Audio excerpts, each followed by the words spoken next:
সফলতা ছাড়া তোমার পরিশ্রমের গল্প কিন্তু কেউ শুনবে না। আর প্রত্যেকটা সফলতার পেছনেই কিন্তু অনেকটা পরিমাণ ব্যর্থতা থাকে। আসসালামু আলাইকুম, কেমন আছেন সবাই? আশা করি সবাই অনেক বেশি ভালো আছেন। আজকে মাত্র 20 টাকারও কম খরচ করে আমি আমার দেওয়ালটাকে খুব সুন্দর একটা লুক দিব। আমার নোনাধরা দেওয়ালটাকে কিভাবে আমি এত সুন্দর লুক দিলাম সেটা আপনাদের সাথে শেয়ার করতে যাচ্ছি। আশা করি আজকের এই ভিডিওটি আপনাদের অনেক বেশি পছন্দ হবে, অনেক বেশি ভালো লাগবে। প্রথমে আমি দেওয়ালটাকে সুন্দর করে পরিষ্কার করে নিয়েছি। দেন এখানে আমি কিছু খাতার পেজ নিয়েছি, যে খাতার পেজে আমরা সচরাচর লেখালেখি করে থাকি। আমি এখানে নর্মাল পেপারই নিয়েছি। খুবই সিম্পল কাজ। পেপারের চারপাশে হাঁটা দিয়ে পুরোটা দেওয়াল আমি এভাবে কভার করে দিব।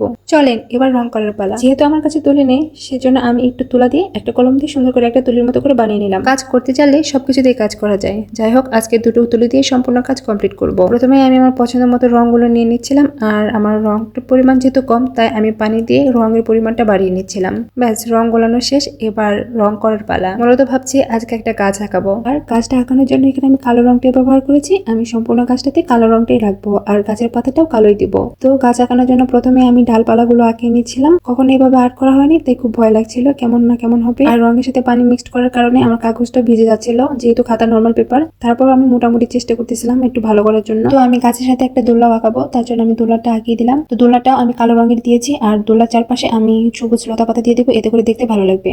তো তার জন্য আমি এখানে সবুজ কালার রংটা নিয়ে চিকন তুলিটা দিয়ে আমি সুন্দর করে লতা পাতা আঁকিয়ে নিচ্ছিলাম। এখানে লতানো পাতার মধ্যে আমি টিয়া কালার আর সবুজ কালার রংটা ব্যবহার করেছি পাতার জন্য। এখানে আমি ছোট ছোট করে পাতা আঁকিয়ে দিচ্ছিলাম, যাতে করে দেখতে ভালো লাগে। আর রংগুলো অনেকটা কালারফুল ছিল, মানে অল্প দিচ্ছিলাম, অনেক পিগমেন্টেশন ছিল, খুবই ভালো লাগছিল দেখতে। আর তাছাড়াও এখানে আমি ফুল দিচ্ছিলাম, ছোট ছোট ফুল, 5 পাতার ফুল দিচ্ছিলাম। আমি চাচ্ছিলাম কালারফুল যত রং আছে সবগুলো দিয়ে ফুল আঁকাবো। এখানে আমি হলুদ কালার, লাল কালার, গোলাপি কালার এবং কমলা কালার রং ব্যবহার করেছি ফুল আঁকানোর জন্য।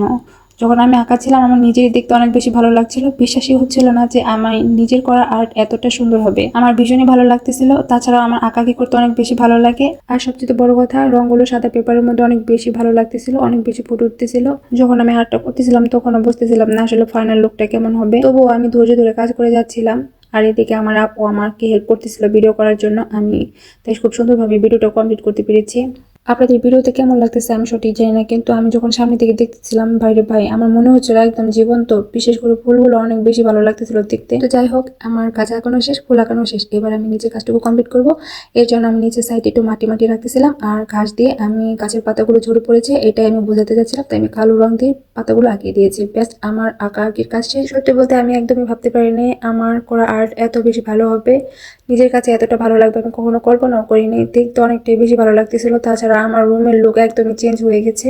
আপনাদের কাছে আমার আজকের এই আর্টটি কেমন লেগেছে অবশ্যই আপনারা কমেন্টে জানাবেন। আর আমার আজকের ভিডিওটা কেমন লেগেছে অবশ্যই আপনারা জানাবেন। এতক্ষণ ধরে আমার বকবক শোনার জন্য আপনাদেরকে অসংখ্য ধন্যবাদ। আবারও অনেক সময় আপনাদের মাঝে নতুন আরেকটি ভিডিও নিয়ে চলে আসবো। সে পর্যন্ত সবার সুস্থতা কামনা করছি। সবাই ভালো থাকবেন। আল্লাহ হাফেজ।